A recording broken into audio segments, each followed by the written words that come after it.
Halo teman-teman semuanya.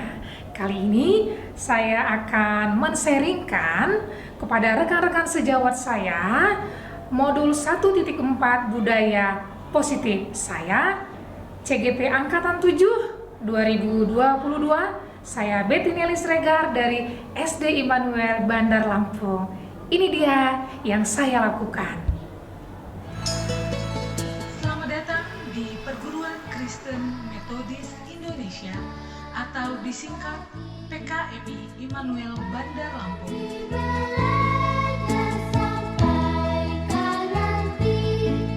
Selamat belajar, nak penuh semangat. Cuci tangan dulu yuk.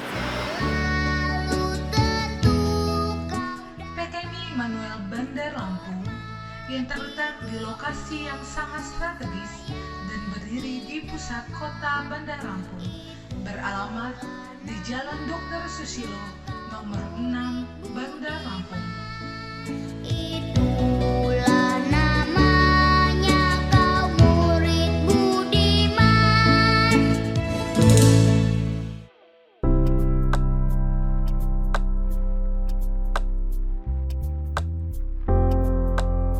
Unit SD. Di sini pengetahuan, kreativitas, bakat setiap siswa dikembangkan. Sarana dan prasarana sekolah yang mendukung seperti lapangan sekolah yang luas untuk mengasah kemampuan siswa dalam bidang olahraga. Studio kreatif yang bisa mengeksplor bakat siswa dalam bidang entertainment dan entrepreneur.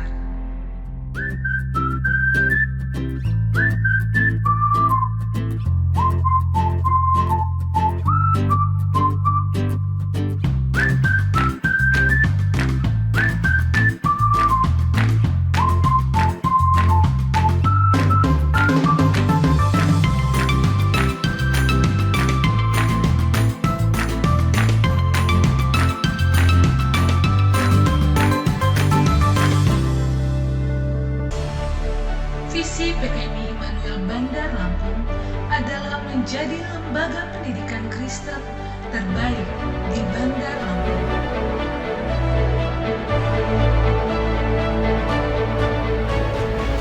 Dengan mengusung moto Teguh dalam iman. Santun berperilaku. Unggul dalam kualitas.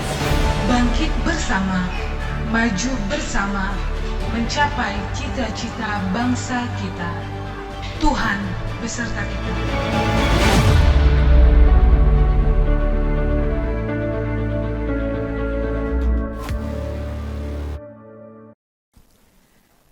Selamat siang Bapak Ibu semuanya.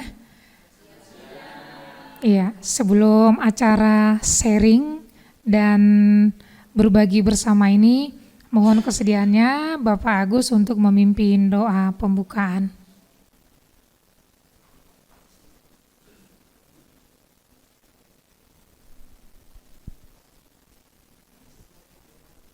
Boleh Pak, ke depan Pak.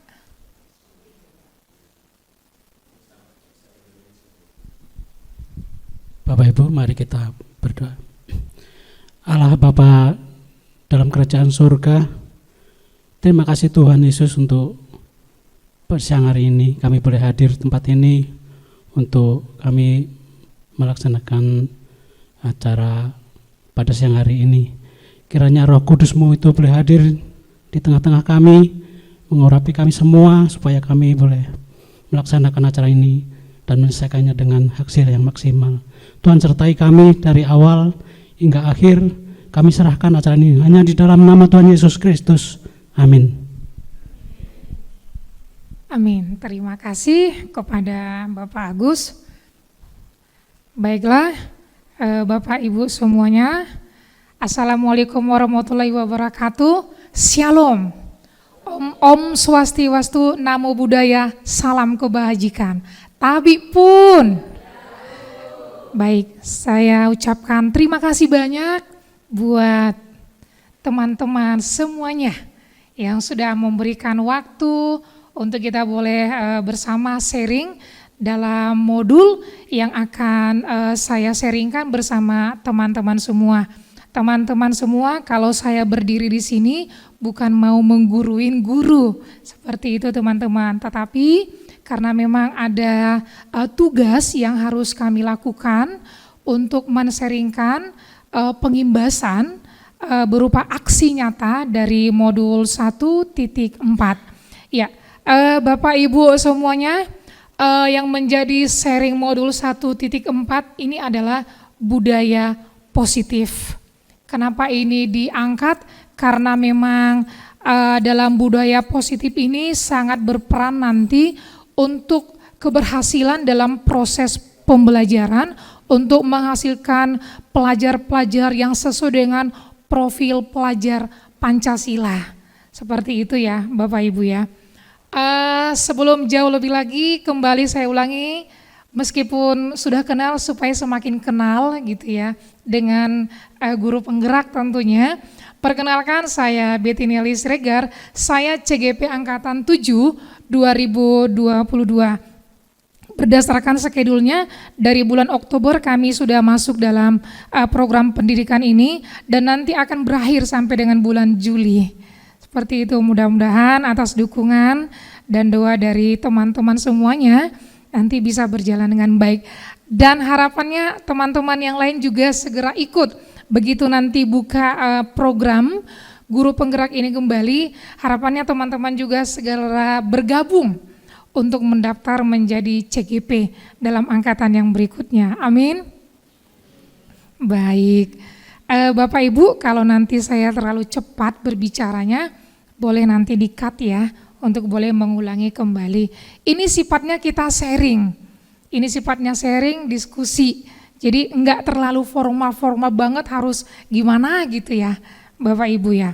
Ya, sebelumnya saya ingin menyampaikan pantun. Iya, memang kita dibiasakan untuk pantun sebagai budaya dari bangsa kita juga ya. Saya akan coba menyampaikan pantun ini, semoga tidak terbalik-terbalik gitu ya. Ya, 1, 2, 3B ada di lantai bawah, 3, 4, 5, 6 ada di lantai atas. Ilmu ini akan menjadi berkah, mari kita ikutin dengan penuh antusias. Iya, tadi pagi itu baru ketemu idenya Bapak Ibu. Baik, Bapak Ibu, ini profil di depan ini, ya ini sekolah kita dan ini dengan rekan sejawat ada interaksi dan saya mengambil ini karena terlihat kegiatan anak-anak dan ini salah satu poin juga yang menampilkan adanya budaya positif seperti itu. Dan mohon maaf nanti teman-teman kalau ada juga gambar dari teman-teman yang saya ambil juga di dalam. Jadi mohon izin sebelumnya begitu ya teman-temannya. Baik, supaya lebih jelas dari tuntutan modul itu teman-teman. Iya, ini memang dia. Jadi tujuan pembelajaran khusus dari apa yang saya lakukan hari ini sebagai CGP adalah memang kita diminta untuk saatnya membagikan pemahaman yang memang kami dapatkan, yang saya dapatkan dari modul 1.4 ini, jadi harus dibagikan sesuai dengan pemahaman yang didapat masing-masing. Jadi ini memang ada dia di tujuan pembelajaran khusus di modul 1.4, seperti itu teman-teman. Jadi ini kita dituntut supaya memang pembelajaran itu budaya positif itu nanti itu sesuai dengan filosofi dari KHD. Apa itu KHD? Ini adalah Bapak pendidikan kita yang mencetuskan pendidikan merdeka belajar. Ternyata merdeka belajar itu Bapak Ibu bukan sekarang itu muncul istilahnya. Dari zamannya Bapak Ki Hajar Dewantara itu sudah dicetuskan. Merdeka belajar itu ternyata seperti itu ya, dan luar biasa sekali. Saya banyak tercengang ketika membaca beberapa tulisan-tulisan Bapak Ki Hajar Dewantara, luar biasa sekali seperti itu ya. Apa itu filosofi KHD kita akan lihat ya Bapak Ibu ya. Oke, tapi sebelum masuk ke filosofinya ada pertanyaan pemantik. Pertanyaan pemantik ini nanti semoga terjawab setelah sesi ini berakhir. Iya, yang pertama itu apa yang dimaksud dengan disiplin dan nilai-nilai kebajikan universal. Kalimat ini tentu tidak asing buat kita ya, Bapak Ibu ya. Kemudian perbedaan antara hukuman, konsekuensi dan restitusi. Jadi nanti kita juga bisa melakukan refleksi yang kita lakukan selama ini kepada peserta didik kita, apakah hukuman, konsekuensi atau restitusi, dan sebetulnya yang diharapkan itu yang mana? Nanti kita akan mengambil kesimpulan bersama setelah sesi ini Bapak Ibu. Lalu nanti kita merumuskan keyakinan kelas. Kenapa keyakinan kelas? Kenapa bukan peraturan-peraturan? Ini juga akan kita bahas dan nanti yang terkait dengan kebutuhan manusia. Ini nanti ahli-ahli psikiater ya, disampaikan oleh Diane Goshen, ada juga itu William Glasser ya tentang kebutuhan, Selcom Goshen juga gitu. Kemudian nanti 5 posisi kontrol. Saya tertarik sekali ketika mempelajari modul ini Bapak Ibu. Di 5 posisi kontrol. Dan ketika mempelajari ini, saya banyak tersadar dan insaf. Iya, ternyata yang saya lakukan selama ini, tindakan-tindakan yang tidak sepantasnya. Yang sebelumnya saya anggap itu adalah sebuah kebenaran. Gitu. Kemudian nanti baru kita masuk langkah-langkah penerapan segitiga restitusi. Baik, next ya. Bapak Ibu ya. Nah, ini dia Bapak Ibu. Semua ingat, semua familiar dengan beliau ini. Siapa Bapak Ibu? Iya, Ki Hajar Dewantara. Iya. Nulisnya Dewantara, membacanya Dewantara. Benar ya. Kelahiran Jogja ya, Bapak Ibu ya. Jadi kalau mempelajari kisah dari yang dituliskan oleh Bapak Ki Hajar Dewantara, kalau dulu masyarakat Indonesia itu di zaman kolonial. Beliau ini mencetuskan di zaman kolonial, di zaman penjajahan justru, gitu ya. Bahkan perjuangan beliau yang mengumandangkan tentang kemerdekaan sampai dia diasingkan gitu ya. Tapi disitulah saatnya beliau mempelajari banyak hal saat di pengasingan itu. Ya, masih ingat tulisannya Bapak Ibu? Iya, boleh? Ingarso sung tulodo, Ing Madiun Mangun Karso, Tut Wuri Handayani. Tepuk tangan buat kita semua. Iya, boleh cropnya dibuka Pak? Dari gambarnya tarik ke kiri aja Pak. Seret, ya klik. Bukan. Sorry. Yang masih tadi, yang masih, oke. Sebentar ya Pak Ibu. Oke, baik. Kalau misalnya enggak apa-apa.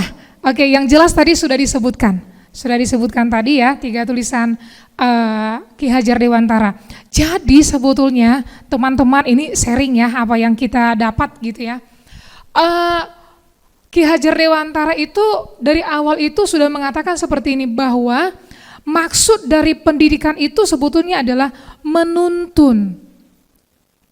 Ya, yang kita tuntun itu sebagai pendidik adalah kodrat anak.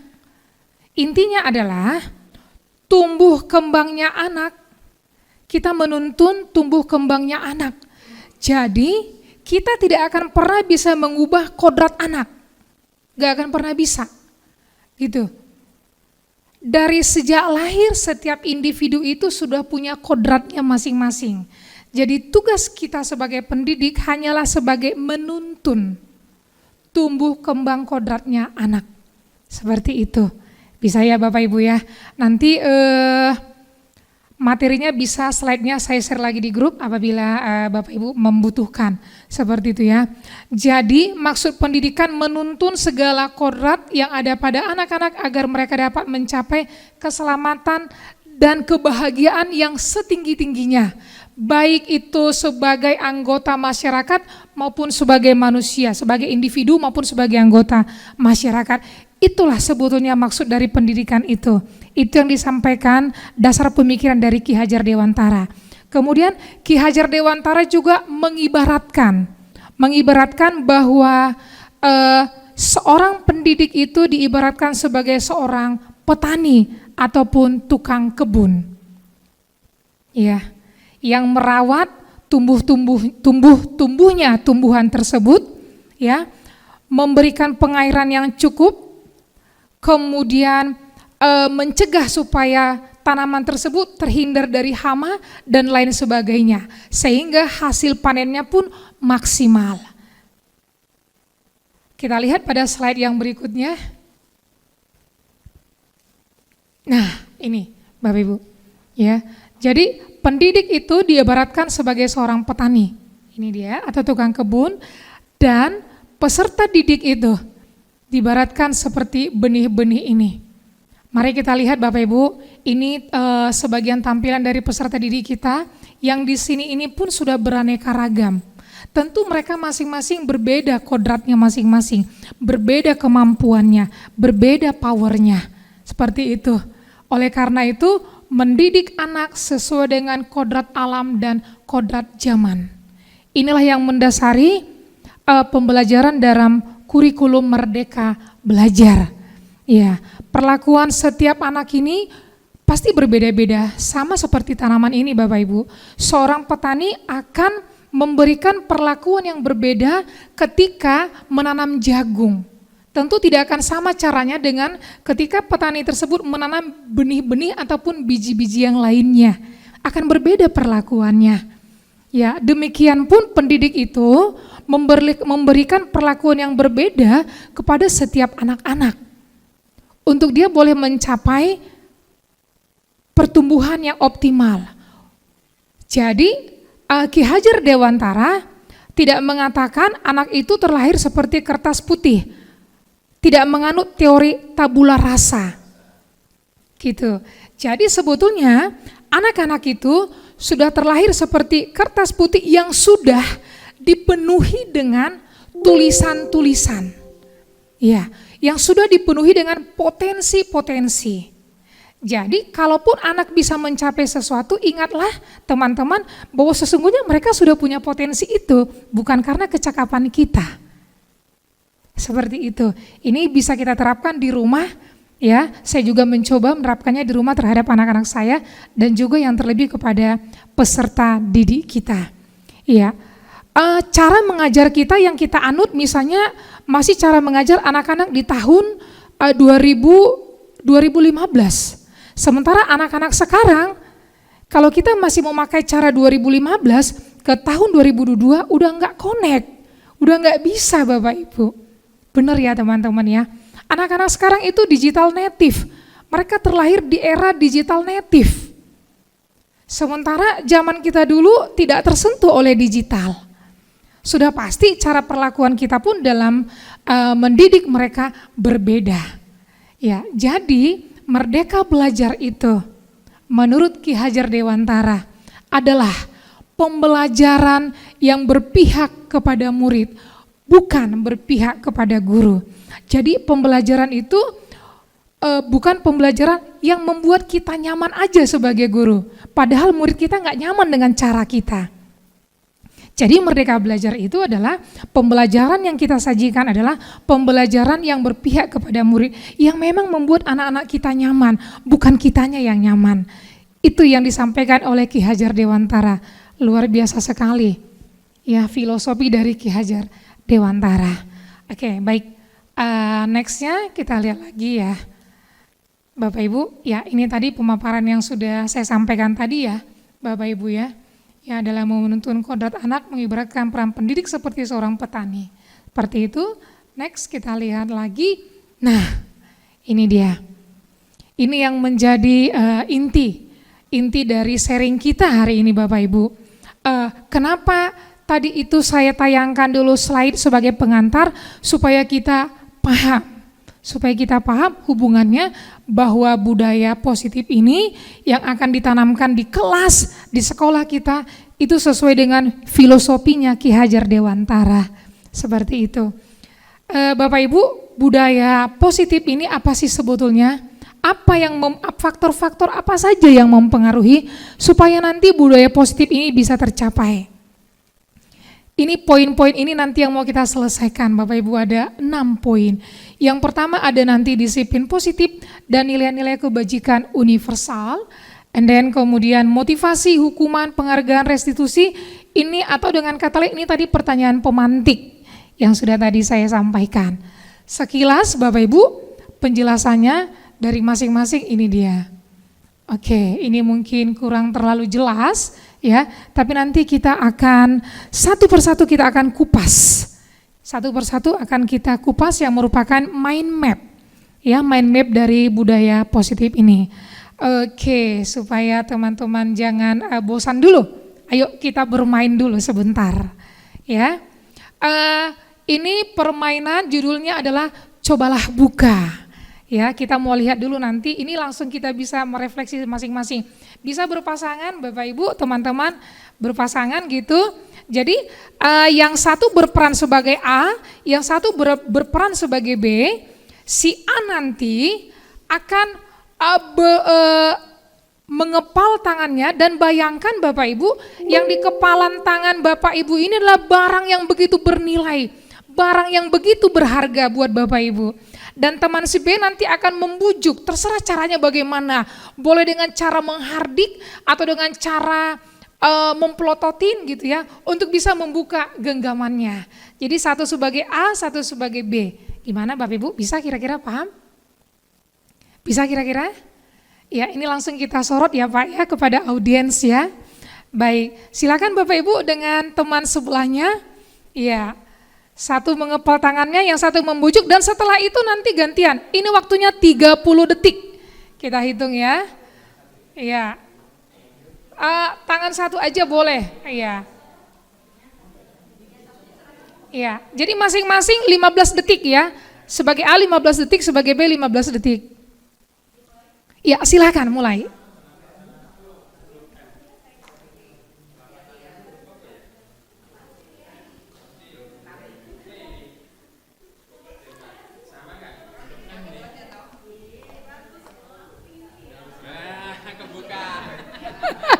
Gantian, langsung Pak, langsung gantian Pak. Langsung Pak, langsung segera gantian.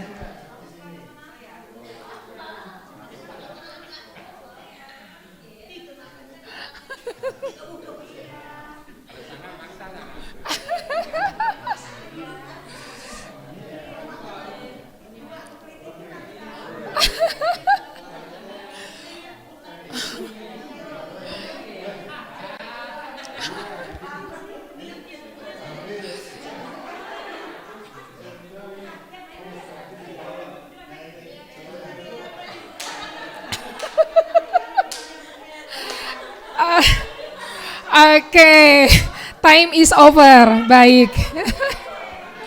Tepuk tangan buat kita semuanya. Iya. Baik. Boleh Bapak Ibu angkat tangan yang tangannya terbuka, angkat tangan. Oke, baik. Tangannya terbuka ya. Oke, yang berhasil membuka kepalan tangan temannya? Oke, baik. Thank you. Terima kasih untuk teman-teman. Iya. Jadi Bapak Ibu, kalau ditanya kenapa membuka telapak tangan, pasti ada alasannya. Benar ya? Iya. Kalau temannya juga tidak mau membuka, pasti juga ada alasannya. Benar ya? Tapi intinya kontrol itu ada pada siapa? Apakah pada teman yang membuka atau pada siapa intinya? Iya. Ini yang penting Bapak Ibu. Intinya kontrol itu mau kita buka mau tidak, kepalan tangan kita, kontrol itu ada pada diri kita sendiri. Itulah yang sebenarnya. Ya Bapak Ibu ya. Ya. Jadi bukan karena faktor ekstrinsik, bukan karena faktor luar, tapi adalah dari diri kita sendiri ya. Oke, mari kita lihat lagi Bapak Ibu. Ya. Ini dia. Oh,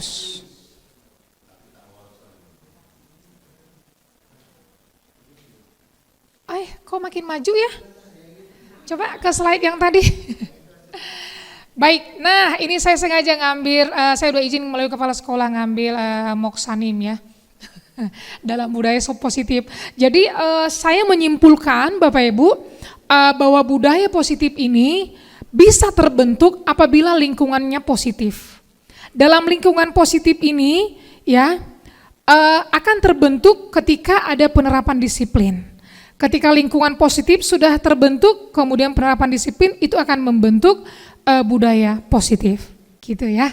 Nah, Ki Hajar Dewantara maupun Diane Goosen, di mana kedua pakar pendidikan mengartikan bahwa disiplin itu adalah sebagai bentuk kontrol diri. Itu tadi Bapak Ibu. Nanti akan kita lihat lagi lebih dalam. Seperti itu tentang disiplin. Jadi, disiplin itu adalah kontrol diri, yaitu kita belajar, ya, untuk kontrol diri agar dapat mencapai suatu tujuan mulia. Kita semua memiliki tujuan mulia. Nanti itu kita akan lihat dalam nilai apa yang disebut dalam nilai-nilai kebajikan universal tadi. Bisa ya Bapak Ibu ya? Iya, jadi kalau mendengar disiplin ingat bukanlah hukuman. Ini terkadang yang terjadi miskonsepsi. Kalau sudah berkata disiplin itu berhubungan dengan hukuman.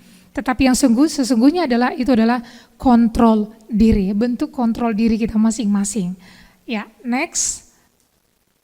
Oke, ya. Jadi dalam rangka menciptakan lingkungan positif, salah satu strategi yang perlu kita tinjau kembali adalah penerapan disiplin sekolah kita. Ya, ini bisa kita refleksikan masing-masing. Apakah sebetulnya sudah efektif penerapannya atau tidak, gitu ya.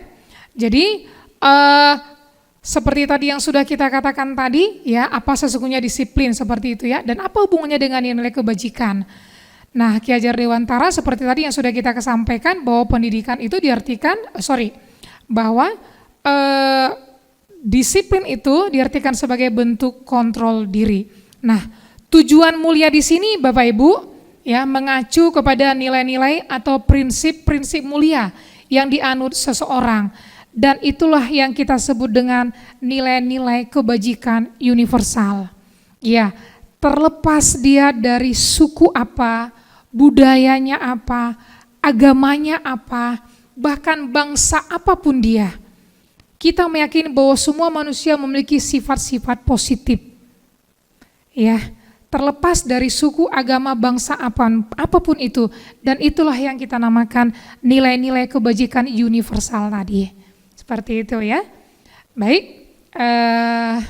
ini sengaja gambarnya memang saya buat di sini ya supaya mendukung penjelasan dari materi ini walaupun ada maksud lainnya gitu ya kepada Pak Suradi. Gitu ya. Nah, ini tadi Bapak Ibu nilai-nilai kebajikan universal, berarti nilai-nilai kebajikan yang disepakati bersama. Ini tadi yang sudah saya sampaikan ya, merupakan sifat-sifat positif manusia. Nah, contohnya di negara kita. Contohnya di negara kita, ya nilai-nilai kebajikan yang ingin dicapai oleh setiap anak-anak Indonesia yang kita kenal dengan profil pelajar Pancasila. Ada berapa ya Bapak Ibu, teman-teman? Ada berapa? Profil pelajar Pancasila, nilai-nilai profil pelajar Pancasila? Iya, nilai-nilai profil pelajar Pancasila ada 6. Ya, berman. Ya, yang pertama itu beriman, bertakwa kepada Tuhan Yang Maha Esa dan berakhlak mulia. Yang kedua, mandiri, bernalar kritis, berkebinekaan global, bergotong royong dan kreatif. Kita mungkin belum akrab banget dengan ini, tapi nanti teman-teman, ya di kurikulum Merdeka yang akan kita laksanakan di tahun ajaran 2023-2024 nanti semuanya bermuara ke sini, sentralnya nanti ke sini. Seperti itu, ya. Ya, baik. Next kita lihat lagi ya, teman-teman. Iya. Oke. Nah, ini kita cross check dulu. Kembali kepada diri kita. Contohnya saya juga teman-teman banyak belajar setelah mempelajari modul ini, belajar untuk jujur pada diri sendiri ya. Ini coba bersama-sama kita seperti itu ya.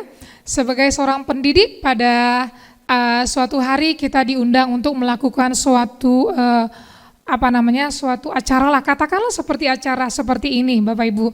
Kalau ditanya apa motivasi kita untuk menghadirinya dengan tepat waktu? Ya, kalau kita baca semua ini nanti makan waktu, kira-kira begitu. Intinya itu Bapak Ibu. Boleh salah seorang dari kita teman-teman, boleh sharing? Ya, apa motivasi kita kalau kita diundang kepada sebuah pelatihan misalnya? Iya, boleh? Motivasi kita apa gitu?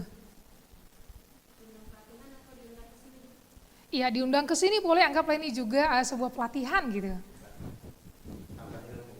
Oke, saya tambah ilmu gitu Pak ya.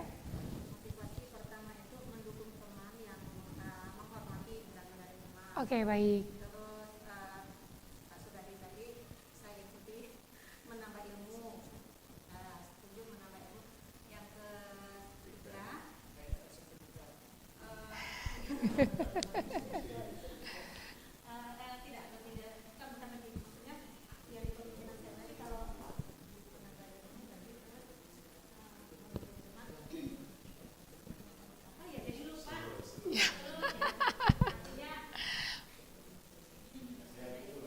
Oke, baik. Terima kasih.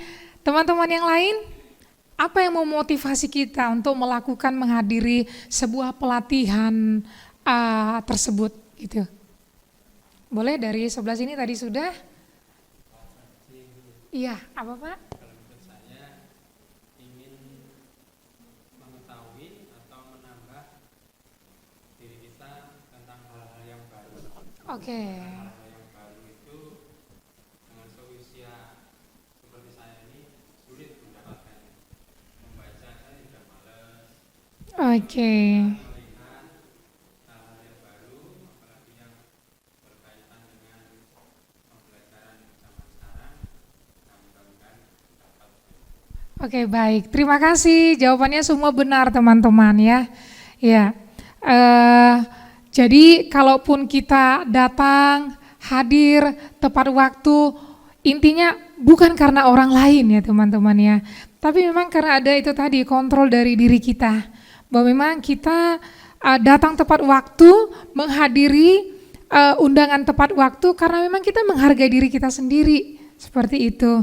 Kita ingin juga menjadi teladan buat anak-anak kita. Kalau kita di kelas datang tepat waktu, itu bukan karena orang lain gitu ya.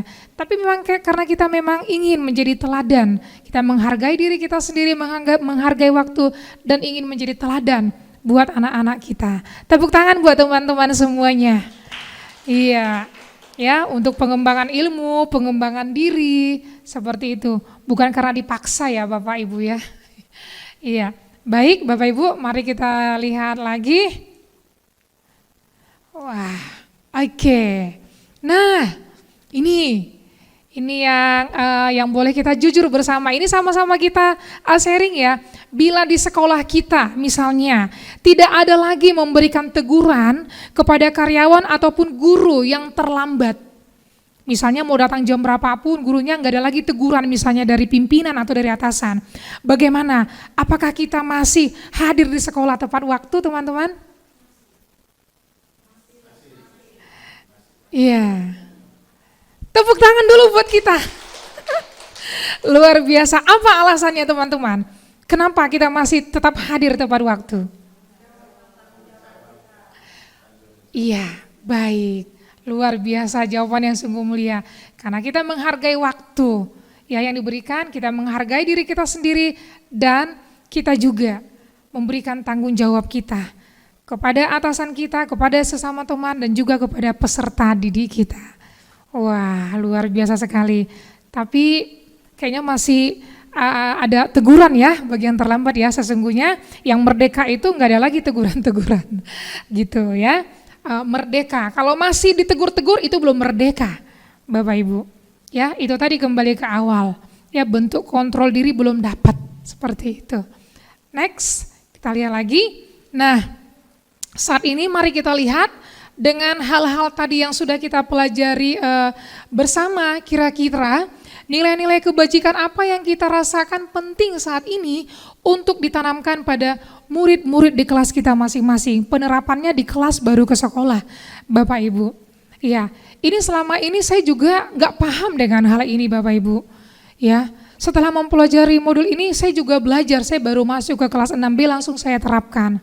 Ya, kami belajar untuk membuat kesepakatan-kesepakatan bersama. Dan kesepakatan itu adalah bukan guru yang membuat, tapi bersama-sama dengan anak-anak. Kesepakatan itu bersama-sama dengan anak-anak karena yang melaksanakan juga adalah anak-anak, seperti itu. Dan ternyata itu efektif, walaupun masih hari kedua saya melakukannya di kelas 6B, Bapak Ibu.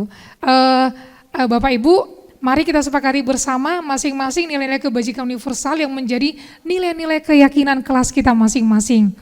Ini bisa kita terapkan, mulai besok bisa kita terapkan. Seperti artinya langsung juga aksi nyata dari teman-teman semuanya. Seperti itu. Baik, selanjutnya mari kita lihat lagi. Nah, ini. Iya, jujur Bapak Ibu, saya dulu melakukan sesuatu itu, katakanlah kalau saya sedikit tertib, ya saya melakukan itu karena motivasinya itu adalah supaya saya nggak dihukum. Itu saya dulu sebelum belajar modul ini Bapak Ibu. Iya, kalau kita mau jujur Bapak Ibu, ada 3 motivasi perilaku manusia untuk melakukan sesuatu. Ya, yang pertama dia melakukan itu hadir tepat waktu, contohnya. Dia hadir tepat waktu di sekolah, di kelas, karena memang pengen mendapat apresiasi, karena memang mendapatkan imbalan. Dan nanti kita lihat lagi Bapak Ibu, bahayanya apresiasi itu, imbalan itu, hadiah, karena memang pengen mendapatkan hadiah. Ya, saya juga coba terapkan ini buat anak-anak saya di rumah, tentunya di kelas juga, gitu ya. Ada juga motivasi yang kedua, dia hadir tepat waktu supaya tidak ditegur, tidak dihukum, gitu, ya. Tapi ada motivasi yang 3. Yang mana motivasi kita? Iya, ini adalah Pak Suradi. Tepuk tangan buat kita semua Bapak Ibu. Iya. Tujuan dari budaya positif ini Bapak Ibu, baik kita, baik anak-anak kita, tujuannya sampai di sini. Mereka merdeka. Mereka melakukan sesuatu bukan karena mau dapat puji-pujian, hadiah, imbalan, atau bukan karena supaya tidak dihukum, tapi tujuannya adalah karena mereka sudah tahu tanggung jawab menghargai dirinya dan menghargai orang lain. Ini Bapak Ibu, gimana Bapak Ibu? Sampai di titik ini bisa sama-sama kita lanjutkan lagi? Ya, baik. Nanti kalau sudah 2 jam tolong saya disampaikan kepada saya ya Pak Jimmy ya. Iya, tadi pukul 13.08 kita mulai. Semoga 30 menit selesai ya Pak. Oke, next. Ini dasar-dasarnya, semoga nanti bisa langsung cepat. Oke, ini tadi ya, motivasi perilaku manusia dengan gambar tadi, ini tadi sudah saya jelaskan ya. Kita tadi setuju bahwa di sekolah kita dalam penerapan budaya positif yang kita capai, yang ingin dicapai oleh anak-anak kita adalah gambar yang ketiga tadi, ya, bahwa mereka tertib melakukan sesuatu itu adalah karena bertanggung jawab menghargai dirinya sendiri, atau disebut dengan karena mereka sudah mencapai kepada motivasi intrinsik, ya, motivasi yang memang dari dalam diri mereka sendiri, bukan karena dipengaruhi oleh yang lain. Teman-teman, bisa saja memang mereka tetap tertib karena kita kasih hadiah atau stiker mungkin, seperti itu. Bisa saja, tapi itu jangkanya pendek. Ketika kita tidak bersama lagi dengan mereka, itu akan hilang. Tapi ketika sudah mencapai kepada motivasi intrinsik, itu jangkanya panjang, long life, seumur hidup mereka. Seperti itu Bapak Ibu. Baik, nah ini dia ya. Jadi tujuan dari disiplin positif adalah menanamkan motivasi yang ketiga, yang tadi maksudnya kepada murid-murid didik kita agar mereka menjadi orang yang mereka inginkan dan menghargai diri sendiri dengan nilai-nilai yang mereka percaya. Itu. Kemudian, nah sekarang yang menjadi pertanyaan ini, bagaimana cara kita sebagai guru untuk menanamkan disiplin positif yang positif ini kepada murid-murid kita? Seperti itu. Ya, next, kita lihat lagi ya. Nah, sebagai seorang guru, saat kita hadir mengajar di kelas tepat waktu, motivasi apakah yang mendasari kita? Kembali kepada yang tadi, motivasinya adalah karena motivasi intrinsik, bukan karena kita supaya dipuji oleh teman paralel kita, atau dipuji kepala sekolah atau atasan, atau bukan takut untuk dihukum, tapi karena sudah mencapai motivasi intrinsik tadi, seperti itu. Baik, nah ini ada kasus Ibu Anas, ya Ibu Anas Bapak Ibu, ya boleh 1 menit kita baca bersama dulu ya Bapak Ibu ya dalam hati ya.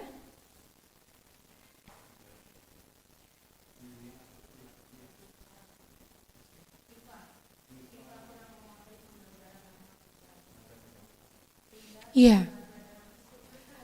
Dia nggak suka pelajaran matematika si Iva ini. Dia nggak suka, sehingga ketika pelajaran matematika, dia menggambar aja. Kayak murid kita lah di kelas. Menggambar aja kerjanya. Tanpa dia sadari, gurunya datang, guru matematikanya tadi datang di sampingnya. Karena dia gugup, jatuhlah itu bukunya. Lalu teman-teman sekelasnya menertawakan dia. Lalu gurunya tadi pun memanggil dia ke depan kelas. Apa yang dilakukan oleh gurunya dengan kondisi Iva? Kita bisa bayangkan psikologis Iva pada saat itu. Gurunya menunjuk jarinya ke memegang hidungnya. Dan teman-temannya akan semakin tertawa. Nah, tapi sebelum kita jawab bersama Bapak Ibu, apakah benar tindakan dari guru matematika ini? Saya juga nyari-nyari, apa hubungan Ibu Anas dengan soal ini? Ya, sama ya Bapak Ibu, ternyata memang gak ada hubungannya Pak. Kasus Ibu Anas ini ada nanti di slide yang berikutnya. Ya, baik, nah apakah setuju dengan tindakan Pak Seno terhadap Iva Bapak Ibu? Setuju gak tindakan yang dilakukan Pak Seno tadi, guru matematikanya tadi terhadap Iva tadi? Setuju enggak? Ya, tidak setuju tentunya. Kemudian apakah Pak Seno terhadap Iva melakukan sebuah hukuman atau konsekuensi? Iya, nanti kita akan lihat lagi apa bedanya hukuman dengan konsekuensi tadi. Ya, dan apakah kita melakukan hal yang sama juga seperti ini selama ini Bapak Ibu? Tidak. Kita mengaku dosa bersama ya Bapak Ibu ya. Ternyata saya juga sering melakukan hukuman selama ini gitu ya. Ya. Iya, baiklah kita lihat lagi yang berikutnya ya Bapak Ibu ya. Oke, nah ini dia. Ini bedanya antara hukuman, konsekuensi, dan restitusi. Iya, bukan yang satu itu Pak, restitusi. Ya, restitusi. Nah, kalau hukuman itu teman-teman, itu tindakan yang diberlakukan kepada anak yang tidak terencana, secara tiba-tiba, satu arah. Artinya ketika si anak melanggar, si anak tidak tahu perlakuan apa yang akan diberikan oleh gurunya kepadanya. Dia tidak tahu, itulah hukuman. Seperti yang tadi, kasus yang sebelumnya, itu hukuman. Satu arah, si anak tidak tahu ketika dia melanggar, perlakuan apa yang diberikan kepadanya. Itulah hukuman. Bisa ya teman-teman ya? Next, kita lihat lagi. Nah, konsekuensi. Nah, dalam hal ini sementara disiplin dalam bentuk konsekuensi adalah itu sudah terencana. Artinya kita sudah tentukan sebelumnya, nak, kalau kamu gak ngerjakan PR, nanti kamu begini loh. Kita udah kasih tahu sebelumnya. Jadi sudah ada komunikasi. Iya, kalau nanti kamu main-main ketika belajar, kamu nanti harus membaca 10 kali ngulang, misalnya gitu. Itu konsekuensi. Terlihat agak lebih enak ya teman-teman ya, dari hukuman tadi, gitu. Kemudian kita lihat restitusi. Nah ini, yang ingin dicapai dalam budaya positif itu adalah restitusi Bapak Ibu. Namun kalau sampai di tahap ini pun sudah bagus, gitu kan ya, daripada yang ini tadi, gitu. Tapi capaiannya adalah di sini kitanya, teman-teman semuanya. Apa itu restitusi?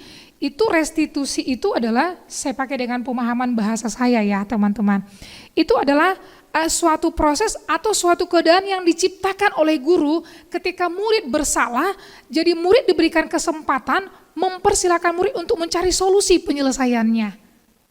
Diberikan kesempatan kepada murid untuk menyelesaikan masalahnya. Dan tentu untuk mencari solusi atas masalah yang dihadapi oleh murid tadi atau pelanggaran yang dilakukan oleh murid tadi, tentunya dengan tuntunan dan bimbingan kita. Tidak kita lepas begitu saja. Jadi kita tidak memberikan hukuman kepada anak. Kok gitu ya? Jadi apa nanti anak-anak kita? Mungkin akan muncul pertanyaan seperti itu. Nanti kita lihat lagi apa alasannya. Ternyata memang benar. Setelah membaca tulisan-tulisan dari ahli-ahli psikiater itu Bapak Ibu, menarik sekali. Oh ternyata seperti itu rupanya. Baru paham setelah membaca. Ya makanya memang pemerintah menggerakkan literasi ya. Jendela dunia, jendela berpikir kita ya teman-teman ya. Ya, jadi si Gosen juga, mundur ya.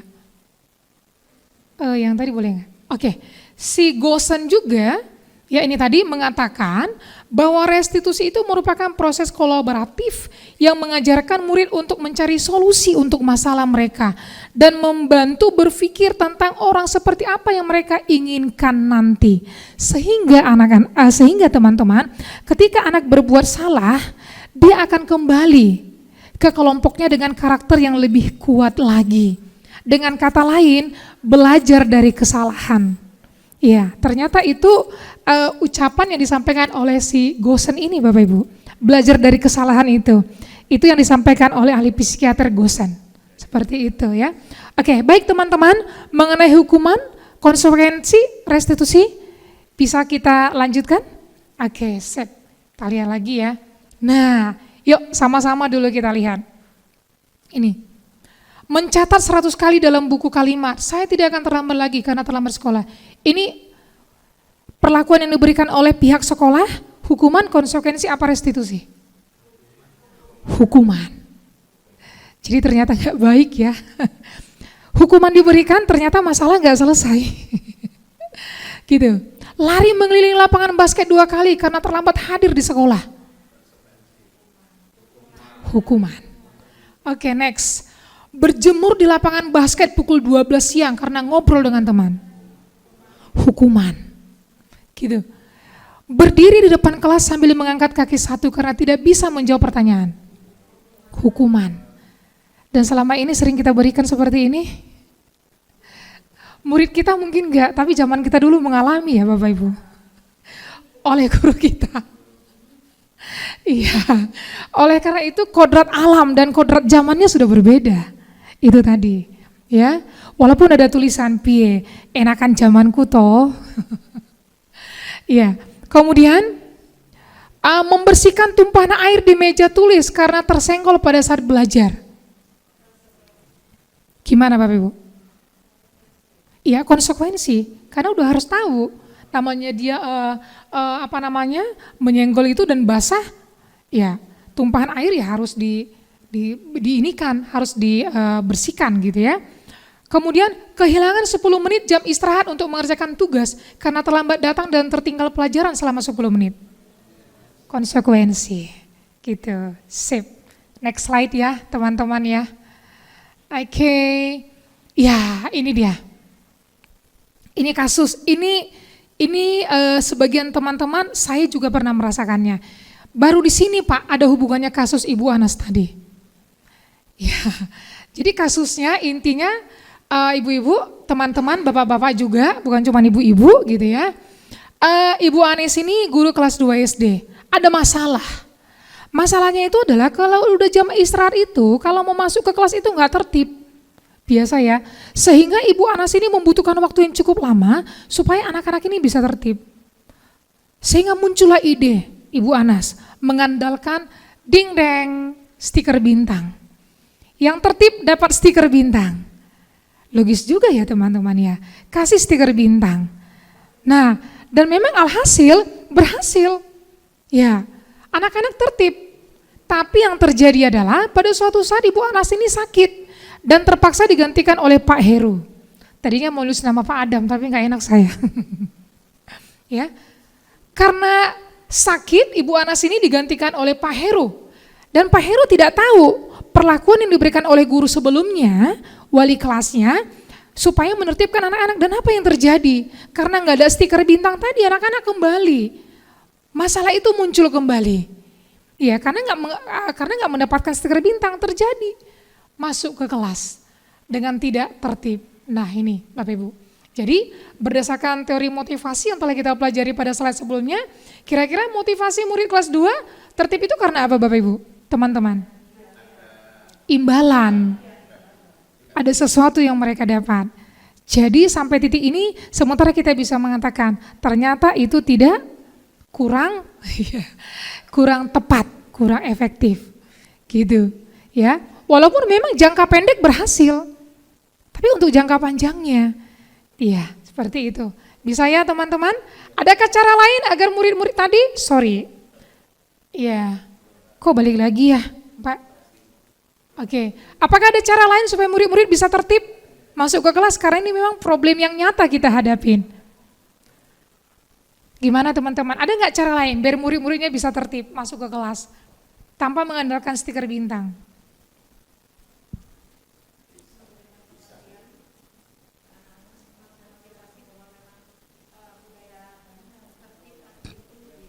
Oke, setuju. Ya, ada lagi teman-teman? Adakah cara lain? Ini problem yang ada di hadapan kita, gitu. Kemungkinan nggak ada masalah ya teman-teman ya. Ya, aman-aman aja semua tertib gitu ya. Berarti anak-anak kita sudah mencapai di motivasi yang ketiga, gitu ya. Jadi memang kembali kita membuat kesepakatan tadi, nilai-nilai keyakinan kelas tadi. Iya, bagaimana teman-teman? Kalau intimidasi, sifatnya anak-anak melakukan karena apa berarti? Karena hukuman tadi, takut dihukum.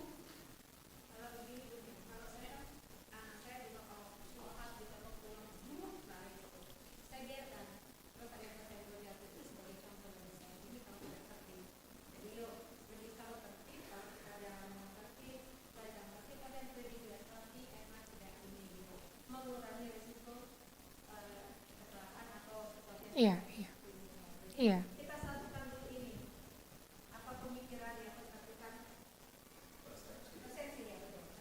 Iya. Iya.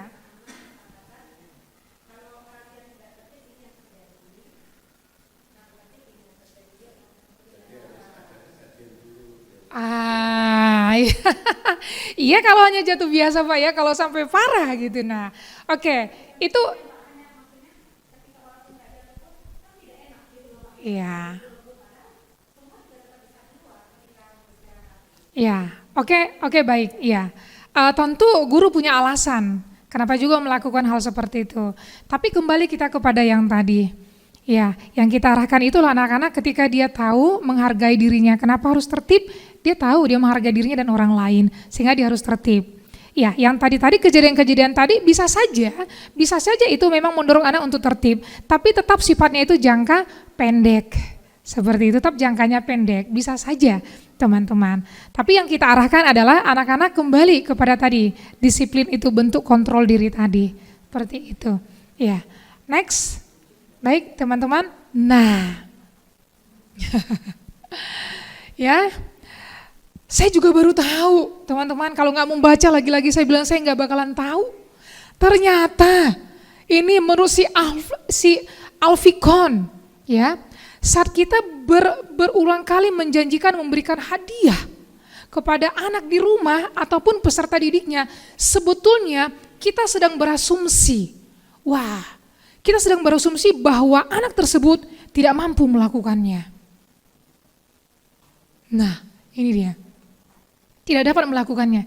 Ini kata si Alfikon. Ya. Itu resiko kalau kita memberikan penghargaan. Saya juga dulu begitu. Ayo nak, baca bukunya nak, kepada anak saya di rumah. 1 pulpen ini habis kamu baca, mami kasih 50.000. Sesaat jangka pendek bagus. Tapi motivasi itu bukan dari dirinya, tapi karena diiming-imingin mendapat sesuatu. Dan ternyata itu bisa merusak kreativitasnya. Ternyata teman-teman, penghargaan itu juga, ya, selain kita berasumsi, ternyata mereka karena tidak dapat melakukannya sehingga kita kasih hadiah. Ternyata ada yang lebih parah lagi teman-teman. Ya, jadi itu tadi namanya dihukum oleh penghargaan, kita lihat next. Nah, ini Jika kita menggunakan penghargaan lagi dan lagi, maka orang tersebut akan bergantung pada penghargaan yang diberikan. Bergantung, kehilangan motivasi untuk dia melakukannya. Dan ini lagi, penghargaan ternyata bisa membunuh kreativitas. Selalu melakukan sesuatu, seorang pelukis misalnya karena hadiah. Dia akan berkreasi kalau ada hadiah. Ketika nggak hadiah, males lah, nggak dapat apa-apa. Gitu. Jadi kreativitasnya nggak lahir, nggak maksimal, gitu. Nah ini teman-teman, dan penghargaan ternyata bisa merusak hubungan. Dalam satu kelas, kalau satu anak saja yang kita kasih penghargaan stiker misalnya, temannya yang merasa dia aja kok, aku nggak pernah. Iya, satu anak aja kita kasih penghargaan berupa pujian, itu akan merusak hubungan. Dia aja gitu. Ya. Baik, bisa kita lanjut teman-teman? Iya, ini bukan mau menghukum ya teman-teman ya. Saya bilang tadi, saya juga baru tahu, saya juga sadar. Saya banyak melakukan kesalahan selama ini. Oke, baik, ini kembali ya. Mengapa yang kita buat itu adalah keyakinan kelas, mengapa bukan peraturan kelas? Ya. Nah, ada pertanyaan Bapak Ibu. Iya. Kenapa kita menggunakan helm pada saat mengendarai motor? Jawabannya, ini ya, untuk keselamatan kita. Atau karena ada polisi? Yang benar itu, yang terutama adalah untuk melindungi kepala ya teman-teman ya. Itu keselamatan kita. Oke, dan kemudian pertanyaan yang kedua. Mengapa kita memiliki peraturan, terutama selama pandemi kemarin, harus memakai masker? Jawabannya teman-teman, untuk keselamatan dan keamanan kita dan orang lain. Benar ya teman-teman? Nah, kita lihat ini. Nilai-nilai keselamatan atau kesehatan inilah yang kita sebut sebagai suatu keyakinan, yaitu nilai-nilai kebajikan universal yang disepakati secara tersirat dan tersurat, lepas dari latar belakang suku, agama, negara, bangsa sekalipun. Inilah yang disebut dengan nilai-nilai tadi. Oleh sebab itulah ini yang mau kita terapkan di kelas dan di sekolah. Karena terlepas dari suku apapun itu. Gitu. Bisa teman-teman kita next lagi? Bisa ya. Oke, ini dia. Ini contoh. Ini mengenang peristiwa masa lalu teman-teman. Detik-detik saat mau ujian. Ini mungkin sebelumnya sudah tiduran dulu di bagasi mobilnya Bu Andre. Sudah tiduran dulu, nunggu sesi berikutnya mau ujian.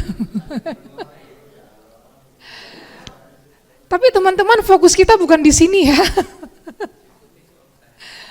Iya. Iya. Iya, kita mau melihat contoh keyakinan kelas seperti apa sih? Keyakinan kelas, kita lihat ini untuk kelas 1. Ya. Yang pertama itu setiap anggota kelas perlu belajar, ya. Atau lebih gampang lagi Bapak Ibu yang langsung saya terapkan kemarin di kelas 6B, kami langsung buat menjadi dari kesepakatan menjadi nilai-nilai keyakinan kelas. Yang pertama itu harus tertib, itu dia. Harus tertib. Tertib itu termasuk kalau ke toilet, enggak usah rame-rame. Kan enggak mungkin satu lubang rame-rame. Pasti satu-satu. Jadi tertib. Saat berganti pakaian, mau olahraga atau sesudah juga tertib. Itu kita sepakati bersama supaya menjadi nilai-nilai keyakinan kelas. Nanti kita lihat kenapa ini kita lakukan, nanti hubungannya kita lihat puncaknya di restitusi nanti. Seperti itu. Ya, itu contoh yang lebih mudah saja yang sudah saya lakukan. Artinya nggak cuma ngomong doang, nggak cuma omdo gitu ya teman-teman ya. Lakukan. Lalu apalagi kesepakatan yang menjadi nilai keyakinan kelas yang sudah kita buat. Contohnya lagi itu adalah menghargai milik orang lain. Ya. Dan itu pun berdasarkan dari teman-teman semua, anak-anak murid kita yang mengusulkan. Karena mereka melihat itu yang perlu kita lengkapi dulu. Karena ada temannya katanya gini, suka ngambil bekal makanan temannya. Suka minjem pena. Kalau minjem itu kan biasanya diambil dulu. Pinjam ya gitu. Harusnya yang benar ngomong dulu ke temannya. Boleh nggak aku pinjam penanya? Kalau dibilang boleh baru. Yang terjadi kan bukan teman-teman. Ya, sebagian anak kita ngambil dulu. Pinjam ya. Aku juga seperti itu dulu. Ya, sekarang juga tinggal dikit gitu Pak. Kita sama-sama belajar gitu ya. Baik, ya itu contoh nilai keyakinan kelas. Ya, next kita lihat lagi ya teman-teman. Nah, saya sengaja ngambil beliau karena saya pikir beliau cocok untuk di poin ini, gitu ya. Agar semua warga kelas dapat memahami setiap pernyataan yang telah tercantum dalam keyakinan kelas, maka selama seminggu di awal tahun ajaran baru dapat didedikasikan untuk pendalaman setiap keyakinan dengan berbagai kegiatan. Jadi teman-teman semua, dalam hal membuat nilai-nilai keyakinan kelas tadi kan itu bersama-sama kita buat, itu juga kita publikasikan. Bisa dalam bentuk poster, atau print out atau tulis tangan kita tempelkan di kelas supaya anak-anak juga melihatnya. Itu kita tempel. Seperti kelas 6B, kemarin saya tanya ada yang ready setelah kita buat, ada yang ready untuk membuatnya? Ada. Langsung 2 orang membuatnya, satu di depan, satu di whiteboard yang sananya langsung kita tempel. Apa yang menjadi nilai-nilai keyakinan kelas. Langsung kita terapkan. Sehingga ketika ada teman yang melanggar, kita saling mengingatkan. Jadi saya minta temannya yang saling mengingatkan, bukan gurunya lagi. Seperti itu. Teman-teman ya, jadi nanti dalam setiap pembelajaran, bahkan ketika itu nanti sudah jadi di setiap kelas, ini akan terangkum dalam ruang lingkup yang lebih besar lagi, menjadi budaya, menjadi keyakinan sekolah. Bisa itu nanti menjadi banner, teman-teman, yang akan dicetak, yang akan diprint, yang akan digantung, dan dilihat oleh semua stakeholder dan siapapun yang akan melihatnya. Seperti itu. Jadi ada nilai-nilai keyakinan kelas, ada nilai-nilai keyakinan sekolah, dan itu nanti akan menjadi budaya positif di sekolah kita yang terlahir dari kelas. Seperti itu teman-teman. Bahkan untuk lebih menguatkan karakter anak-anak lagi tentang keyakinan nilai kelas ini teman-teman, itu bisa kita minta tanda tangan mereka. Tanda tangan mereka menandatangani semuanya. Ya, tidak terlepas, tidak tertutup kemungkinan juga untuk kita lakukan bersama di kantor. Kira-kira apa nilai-nilai keyakinan di kantor yang perlu kita buat untuk kenyamanan kita bersama, dan kita tanda tangani bersama, dan itu kita tempel. Seperti itu teman-teman. Ya, baik, next kita lihat lagi ya teman-teman. Ya, mungkin nanti saya akan skip ya. Ini videonya saya share aja nanti ya teman-teman ya, bisa kita lihat ya videonya. Ya, tentang kebutuhan dasar. Ya, 5 kebutuhan dasar manusia, ini menurut para ahli, ada William Glasser seperti tadi ya, ada Diane Gossen, kemudian ada juga Selcom Gossen. Jadi semua orang senantiasa berusaha untuk memenuhi kebutuhan-kebutuhan dengan berbagai cara. Sampai pada akhirnya dengan cara baik-baik tidak bisa dipenuhi, sampai pada akhirnya ada sebagian orang ya yang tidak memiliki nilai keyakinan yang mulia, yang kuat, sampai pada akhirnya seseorang rela sampai melakukan tindakan yang terburuk atau sampai melakukan hal yang negatif, teman-teman. Ya, seorang murid yang tidak begitu berhasil secara akademik, ini ya, ini fakta yang kita lihat anak kita, mungkin kita juga gitu ya. Seorang murid yang tidak begitu berhasil secara akademik, mungkin kebutuhannya akan penguasaan tidak terpenuhi di sekolah. Oleh karena itu, mungkin si anak tersebut akan mencoba untuk memenuhi kebutuhannya akan penguasaannya. Dia haus kekuasaan, dia nggak bisa secara akademik. Jadi dicari cara untuk bisa memenuhinya. Dengan cara apa? Dia mencoba mengatur orang lain. Dia mencoba mengatur orang lain di lapangan bermain, atau bahkan menyakiti orang lain, bahkan bisa sampai secara fisik. Ini teman-teman, itu akibat kebutuhan dasar yang tidak terpenuhi. So, apa aja itu kebutuhan dasarnya? Ya, ini dia kebutuhan dasarnya, teman-teman. Yang pertama, survival. Ya, ada kebutuhan bertahan hidup. Jadi, ketika anak kita melakukan sesuatu, kita pahami, kita gali apa penyebabnya, kebutuhan dasar apa, kita diagnosa kebutuhan dasar apa yang belum terpenuhi sehingga dia berperilaku negatif. Ketika kita sudah menemukan kebutuhan dasar apa yang belum terpenuhi, itu akan sangat mudah buat kita untuk menuntun kodrat anak tersebut. Sesuai dengan filosofi Ki Hajar Dewantara tadi, teman-teman. Seperti itu ya. Ada mungkin anak-anak yang suka ngambil bekal temannya. Coba kita tanya, mungkin dia tidak bawa bekal dari rumah, gitu. Mungkin dia lapar, dia berusaha memenuhi kebutuhan dasarnya, itu survival, bertahan hidup, gitu. Sehingga dia harus mengambil bekal temannya, ada alasan kenapa dia melakukan. Untuk itulah kita harus bisa menggali kebutuhan dasar apa yang belum terpenuhi. Ada kalanya kebutuhan dasar akan kasih sayang, ya, dan rasa diterima.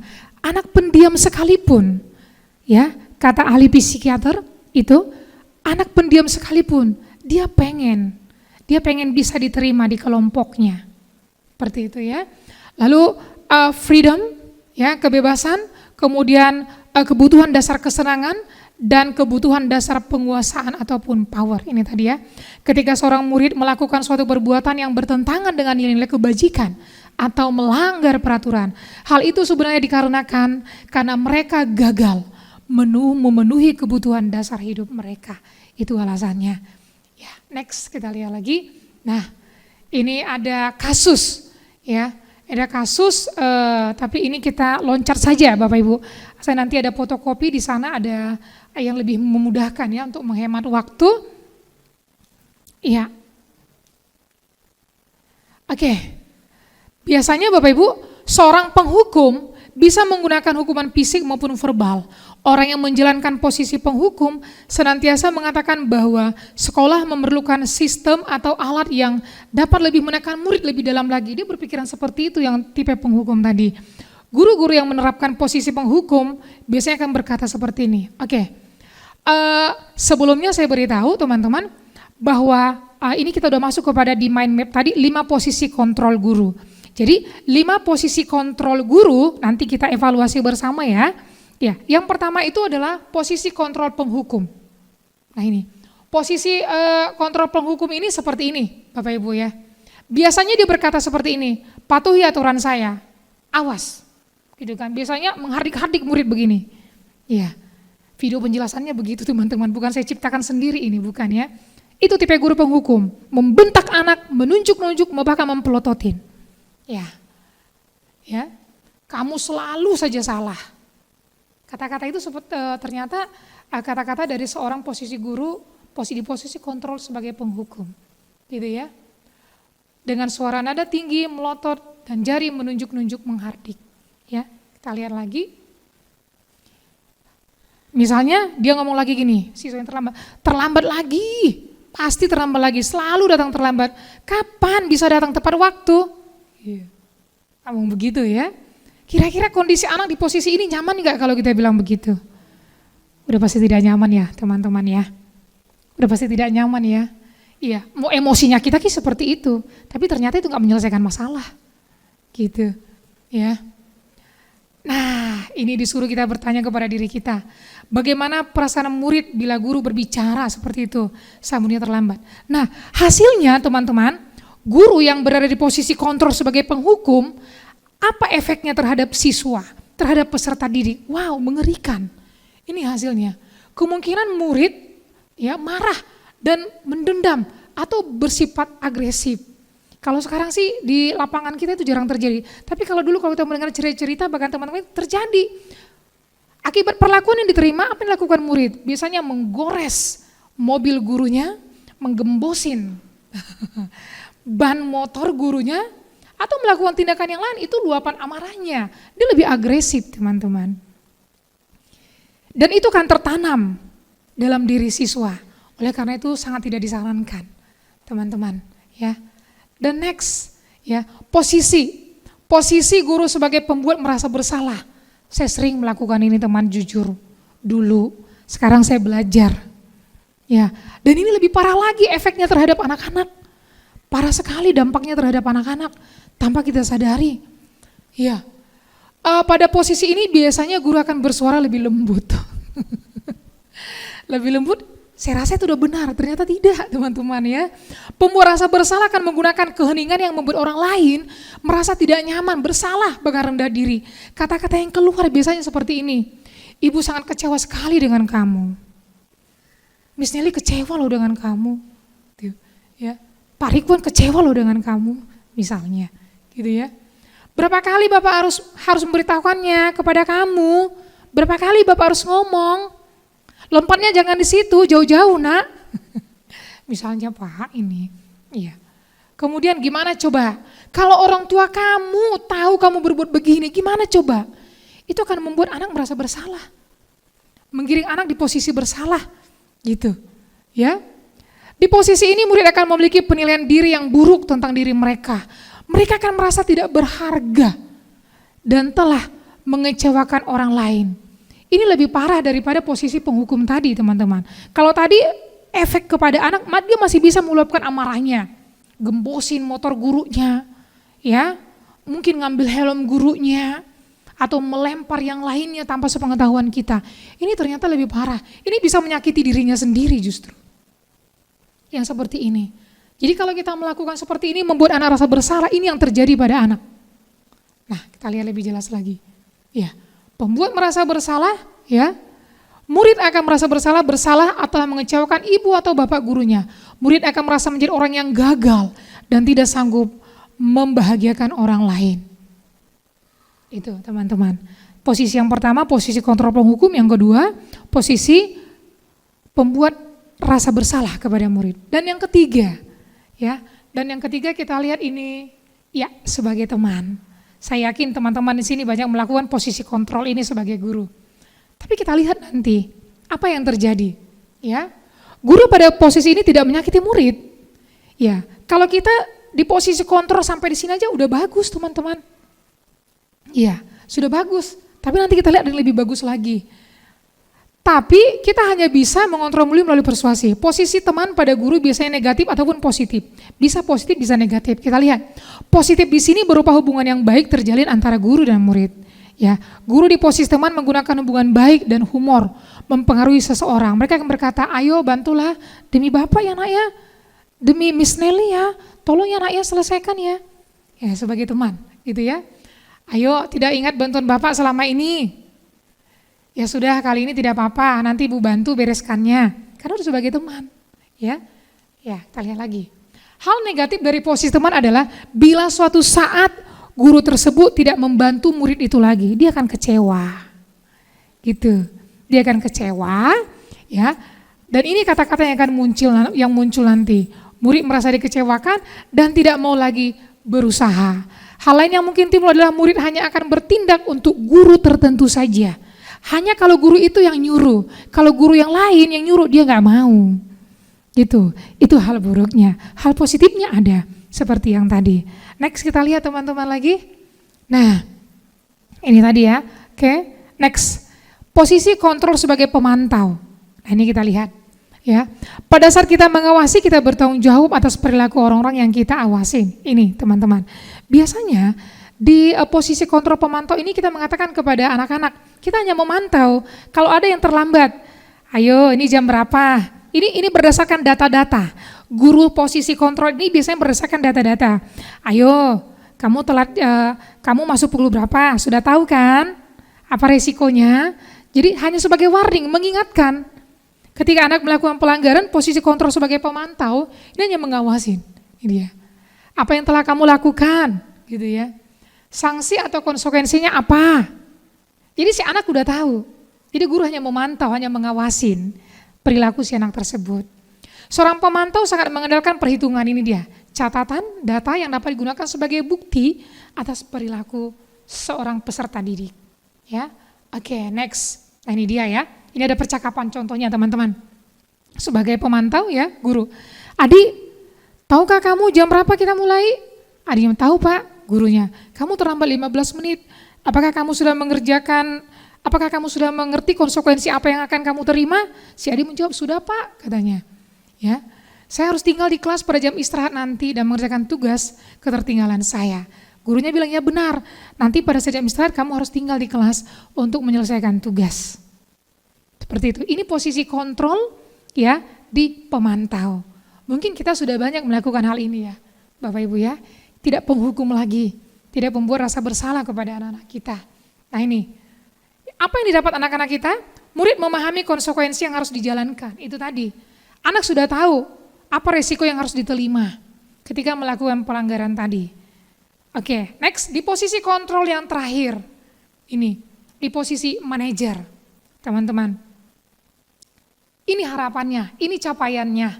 Ini capainya. Jadi kita melakukan ini harapannya tidak harus menunggu kurikulum merdeka, tapi start now. Gitu harapannya kita bisa melakukan ini. Ya, posisi terakhir, posisi manajer adalah posisi di mana guru berbuat sesuatu bersama dengan murid, mempersilahkan murid mempertanggungjawabkan perilakunya, mendukung murid agar dapat menemukan solusi atas permasalahannya sendiri. Tentunya dalam hal ini teman-teman, Iya, tentunya di hal manajer tadi, guru sudah ahli ketika dia di posisi kontrol sebagai teman ataupun sebagai pemantau. Ada kalanya ketika kita melakukan restitusi, bisa saja kita kembali ke posisi teman ataupun pemantau, apabila diperlukan. Seperti itu ya teman-teman. Kita lihat ya, seorang manajer telah memiliki keterampilan di posisi ini tadi. Ya, namun bila kita menginginkan murid-murid kita menjadi manusia, pelajar yang merdeka, mandiri dan bertanggung jawab, maka kita perlu mengacu kepada restitusi yang dapat menjadikan murid kita sebagai seorang manajer bagi dirinya sendiri. Itu tadi, kembali kepada disiplin tadi ya teman-teman. Ketika kita bisa menguasai bentuk kontrol diri, kita sudah menjadi pemimpin atas diri kita sendiri. Begitupun dengan murid, menjadi manajer bagi dirinya sendiri. Indah sekali pendidikan di Indonesia. Semoga harapan kita ini tercapai ya teman-teman ya. Amin. Amin. Next ya. Nah ini contoh kalimatnya ya. Apa yang kita yakinin? Jadi ketika anak bersalah, apa yang kita yakinin? Apakah kamu meyakininya? Gitu. Bahkan seorang manajer ya, posisi manajer juga mengatakan, kamu Bu Guru yakin, Pak Guru yakin, kamu bisa mencapainya. Pak Guru yakin, kalau kamu akan menjadi orang sukses. Itu ucapan-ucapan dari seorang guru ketika berada di posisi kontrol manajer. Seperti itu teman-teman. Ya, kemudian apa rencana kamu untuk memperbaiki hal ini? Dikasih kesempatan. Dikasih kesempatan kepada anak tersebut. Tugas seorang manajer bukanlah untuk mengatur perilaku seseorang. Kita nggak akan bisa mengatur, itu hanyalah sebuah ilusi. Kata ahli psikiater itu lagi teman-teman. Kalau kita bisa mengontrol murid, itu hanyalah sebuah ilusi. Jadi harus kembali kepada motivasi intrinsik tadi. Dia mengerti menghargai dirinya sendiri. Seperti itu. Ya. Jadi satu-satunya perilaku, kalau tidak salah itu katanya si Selcom atau Dian ya, gurusan itu ya. Dia mengatakan begini, satu-satunya perilaku yang bisa kita kontrol, yaitu satu-satunya perilaku yang bisa kita kontrol adalah hanya perilaku kita sendiri. Itu kata ahli psikiater itu. Satu-satunya perilaku yang bisa kita kontrol hanyalah perilaku kita sendiri. Jadi hanyalah sebuah ilusi kalau kita bisa mengontrol orang lain. Seperti itu ya teman-teman. Next kita lihat lagi. Ya, tujuan akhir dari 5 posisi kontrol seorang guru adalah pencapaian posisi manajer. Di mana posisi inilah murid dapat menjadi pribadi yang mandiri, merdeka, bertanggung jawab atas segala perilaku dan sikapnya yang pada akhirnya dapat menciptakan lingkungan yang positif, nyaman, dan aman. Amanlah negara kita kalau pelajar kita bisa mencapai titik ini nanti teman-teman. Nah ini ya ada percakapannya. Seperti ini ya, ini contoh kasusnya. Ya, Adi, apakah kamu mau tahu jam berapa sekolah dimulai? Tahu Pak, jam 7. Nah, ini kemudian saya bisa menanyakan teman saya Pak untuk mengejar tugas yang tertinggal. Baik, itu bisa dilakukan. Apakah besok akan ada masalah untuk kamu agar bisa hadir tepat waktu di sekolah? Tidak Pak, saya bisa hadir tepat waktu. Baik, ini kata-kata dari seorang manajer tadi ya. Guru di posisi manajer. Saya hargai usahamu untuk memperbaiki diri. Bagaimana perasaan murid kita kalau diperlakukan seperti ini teman-teman? Luar biasa. Dikasih kesempatan seperti ini ya. Ya, mungkin murid tersebut juga menangis mungkin ya karena insaf. Ya. Dan dia akan menjadi pembelajaran seumur hidupnya. Iya. Oke. Ya, saya hargai usahamu untuk memperbaiki hal ini. Oke, next. Ya. Kita lihat, kita masuk kepada Nanti ya videonya saya ini ya teman-teman ya, ini tadi ya tabelnya. Nah, ini ada pertanyaan. Kalau ada kalimat seperti ini, saya kecewa sekali dengan kamu. Ini posisi kontrol apa di sini, Bapak Ibu? Ketika ada muncul dari guru kalimat seperti ini, kita sedang berada di posisi kontrol mana? Ayo, saya kecewa sekali dengan kamu. Misalnya anak itu biasanya nilainya bagus ya, tapi tiba-tiba drop. Aduh, kamu kok bisa begini, saya kecewa dengan kamu. Atau mungkin orang tua juga bisa ngomong gitu kepada anak ya, saya kecewa dengan kamu. Posisi kontrol mana yang sedang dilakukan ketika hal ini diucapkan? Iya. Terima kasih, tepuk tangan untuk semuanya. Iya. Di posisi kontrol pembuat merasa bersalah. Iya. Dan tadi kita sudah lihat apa akibatnya yang dialami oleh seorang siswa ketika posisi kontrol guru di posisi pembuat merasa bersalah tadi, sangat berbahaya. Seperti itu. Baik teman-teman. Nah, ini penjelasan terakhir. Ya. Ini. Jadi, ya ini. Ya.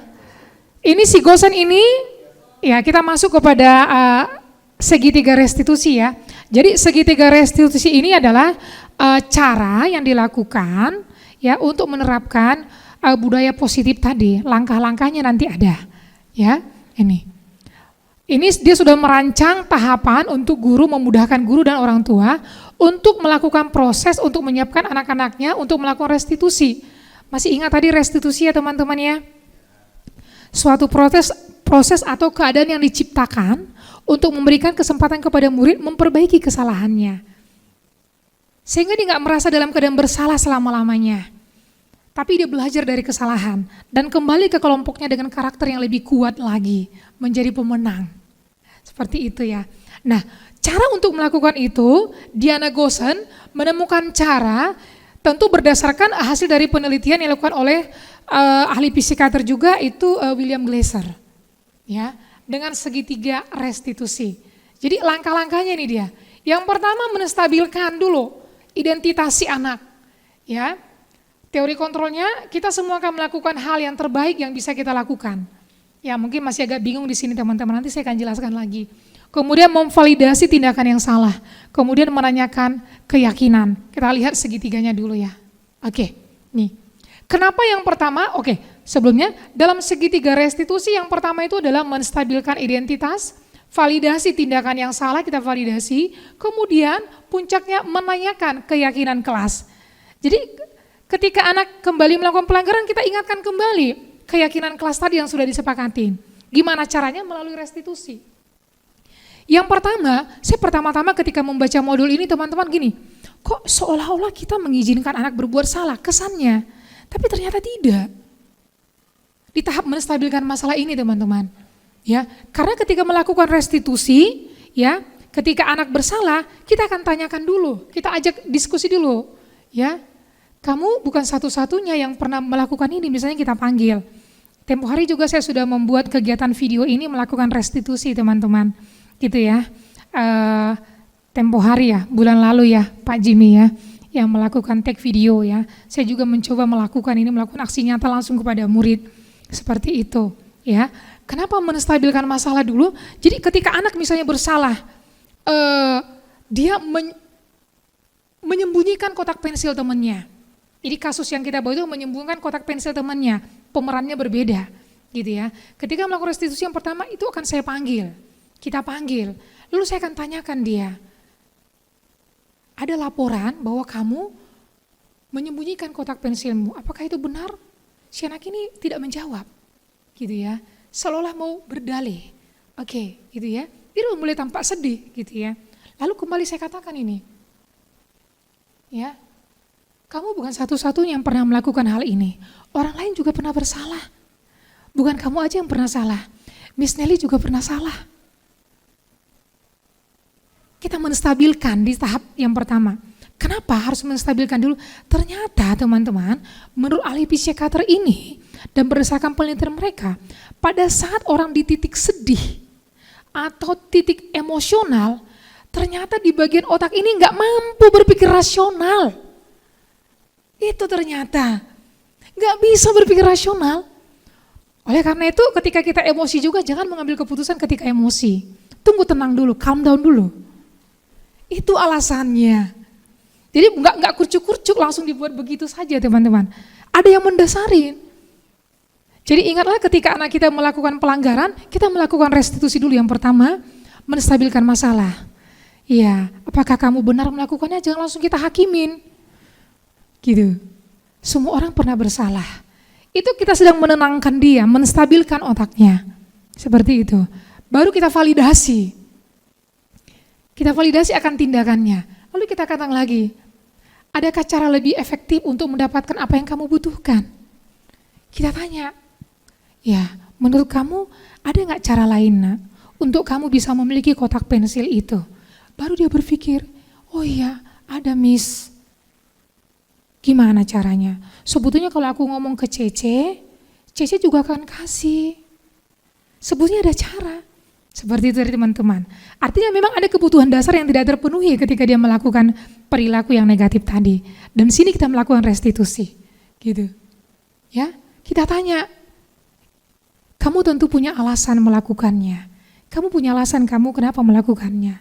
Ya Miss, aku pengen banget kotak pensilnya. Aku senang dengan kotak pensilnya. Ingatlah teman-teman seperti yang dikatakan oleh ahli psikiater yang tadi, bahwa setiap perilaku punya alasan kenapa dia melakukan hal tersebut. Ya, setelah dia setuju dengan validasi yang kita buat tadi, baru kita masuk ke puncaknya.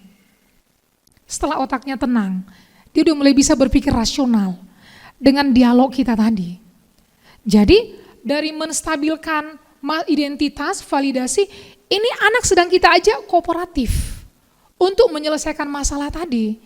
Ini kita kasih secara tidak langsung, anak udah kita kasih kesempatan buat menyelesaikan masalahnya tadi, kan ketemu solusinya atas masalah yang dihadapi tadi.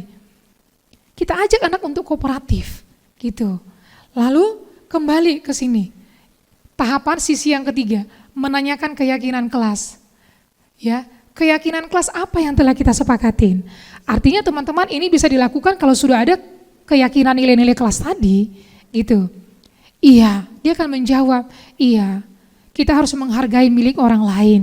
Meminjam aja harus izin, apalagi mengambil milik orang lain tanpa izin. Itu tadi teman-teman. Sampai ke tahap ini, ya. Lalu kamu ingin menjadi orang seperti apa? Baru dia akan menjawab, bisa anak akan ngomong. Saya akan menjadi anak yang jujur. Saya tidak akan mau mengulanginya lagi. Saya akan minta maaf kepada teman saya. Teman-teman, kalau kita melakukan restitusi ini, kembali kepada pertanyaan tadi, kira-kira bagaimana perasaan murid kita? Ya, tentu murid kita akan merasa nyaman. Dan dia akan bahagia, akan plong. Dan dia akan kembali ke kelompoknya tidak merasa terintimidasi lagi. Dia akan merdeka. Sesuai dengan capaian kita. Akan menghasilkan pelajar-pelajar yang merdeka. Sesuai dengan profil pelajar Pancasila. Ya, baik teman-teman, jam berapa Pak Jim? Ya, 2:30. Baik teman-teman, ada kasus yang akan kita selesaikan, ini seru sekali. Cukup kita 5 menit saja ya, 5 menit saja ada kasus yang kita selesaikan bersama. Sebetulnya ada 4 kasus teman-teman, tapi saya ambil kasus yang keempat saja. Bisa minta bantuannya teman-teman? Sorry, saya ambil yang paling atas ya.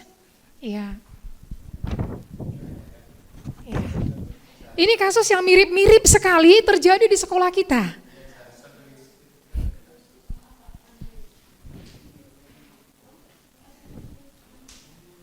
Saya kasih waktu literasinya 2 menit ya teman-teman ya, membaca kasusnya ya. Ya. Oke. Kita bisa langsung menjawab pertanyaannya teman-teman?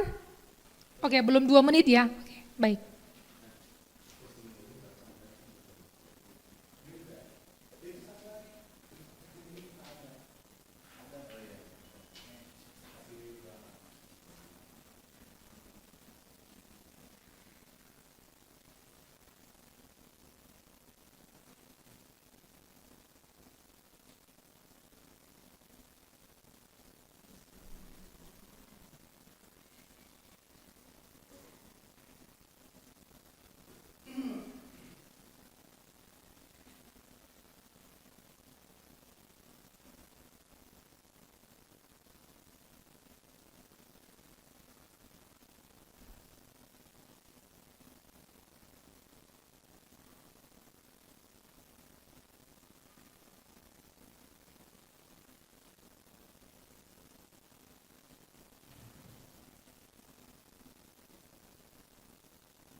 Ya, paragraf terakhir itu namanya ada yang ini ya, teman-teman ya. Akhirnya Anto mengangguk, tanda menyetujui, dan sepanjang siang itu Anto belajar menjahit dan memperbaiki kemeja. Bukan Anto lagi ya. Dino ya.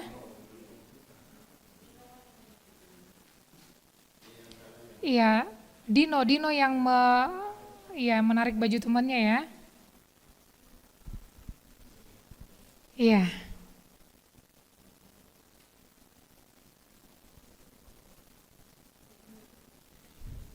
Ini kepala sekolahnya ini luar biasa. Inilah gambarannya, teman-teman. Hal yang harus dilakukan, ya. Oke, yang pertama sama-sama ya. Posisi kontrol apa yang telah dipraktikkan oleh kepala sekolah Ibu Suti?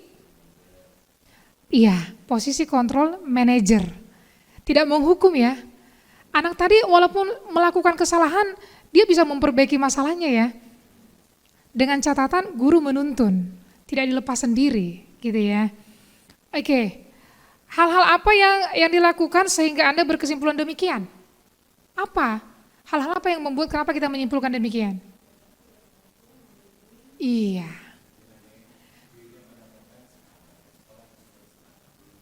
Iya. Benar. Kepala sekolah tidak menghukum, gitu ya. Tapi memberikan kesempatan untuk anak memperbaiki masalahnya dan memberikan solusi untuk menyelesaikan masalahnya. Ya benar juga. Sehingga pada akhirnya si Dino menjahit. Menjahit kancing bajunya Anto. Dan kira-kira kalau anak seperti ini mikirlah dia kalau mau lakukan kesalahan lagi. Tiap hari bisa menjahit kerjanya. Menjahit baju temannya. Benar ya teman-teman ya? Iya. Iya.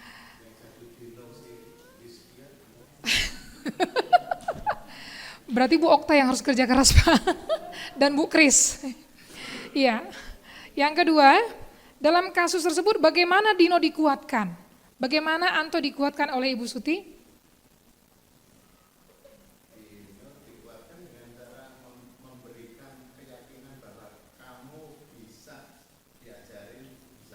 Iya, guru tata busana. Iya.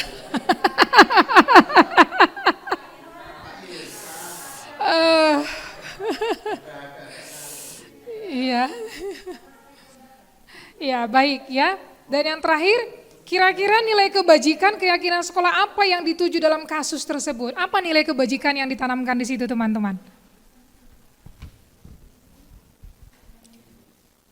Apa nilai kebajikannya di situ? Yang ditanamkan di situ?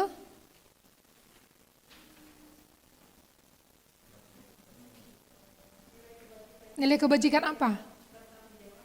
Iya, bertanggung jawab. Itu menanamkan nilai kebajikan. Anak itu sudah menyelesaikan masalah, bertanggung jawab. Gak lari dari masalah. Kalau tadi kepala sekolahnya menghukum, masalahnya selesai gak teman-teman? Gak selesai.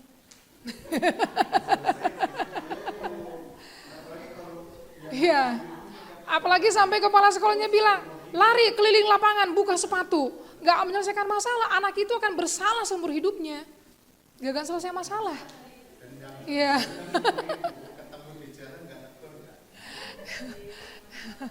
Iya.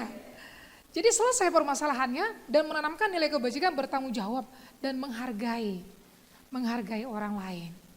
Baik, teman-teman, ada beberapa kasus lagi sebetulnya, tapi karena mengingat waktu yang tidak memungkinkan, semoga teman-teman yang berikutnya saya akan menantikan untuk tampil di depan dalam yang berikutnya ya teman-teman ya. Oke, baik, dan terimalah ini teman-teman dari saya. Oke. Terimalah dari saya teman-teman. Ya, baik. Sebelum kita tutup teman-teman, saya minta komentarnya tentang sesi ini untuk boleh 2 orang ya teman-teman ya, partisipan. Boleh siapapun teman-teman, ya tolong berikan komentarnya sebelum kita berdoa.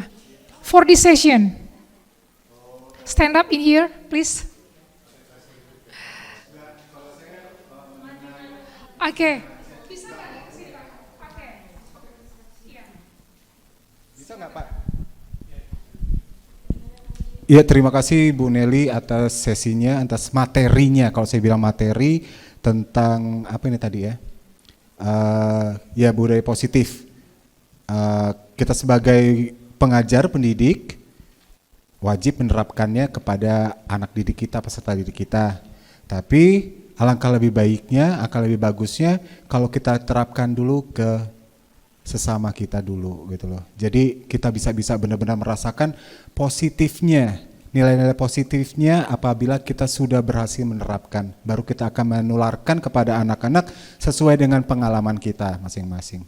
Demikian, salut untuk Bu Nelly, tetap semangat ke depannya. Untuk teman-teman yang lain yang masih di bawah 50, boleh mengikuti kayak Pak Adam, kemudian siapa sih si Bu Nyai, Yanti, ya itu. Karena ada perjanjian kalau misalnya kita sudah ikut guru penggerak PPG itu nilainya sama gitu loh. Jadi boleh, bagus gitu.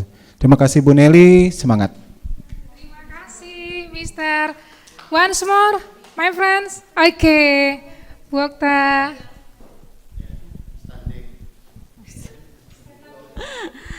Baik, terima kasih Bu Nelly.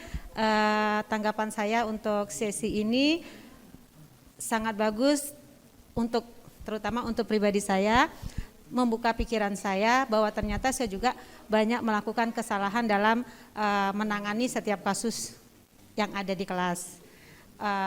Terima kasih untuk pemaparan budaya positifnya, semoga benar-benar nanti kita bisa menerapkan di kelas kita masing-masing, di sekolah kita, sehingga budaya positif itu menjadi habit bagi kita, bukan sebuah ini ya, aturan atau ya tadi ya seperti kalau diberi baru mau melakukan, jadi terciptalah mental dalam petik kuli atau pamrih ya. Tapi harapan kedepannya menjadi habit yang bagus, habit bukannya kewajiban tapi habit. Terima kasih Bu Nelly, selamat melanjutkan CGP. Thank you. Terima kasih buat teman-teman semuanya. Baik, teman-teman semuanya, sudah selesai kegiatan pengimbasan aksi nyata dari saya, Betty Nelly Siregar, CGP Angkatan 7 2022. Saya ucapkan terima kasih banyak untuk teman-teman yang sudah hadir pada hari untuk supportnya dan dukunnya. Indonesia Maju. Dan acara ini akan ditutup dengan doa oleh Ibu Esther.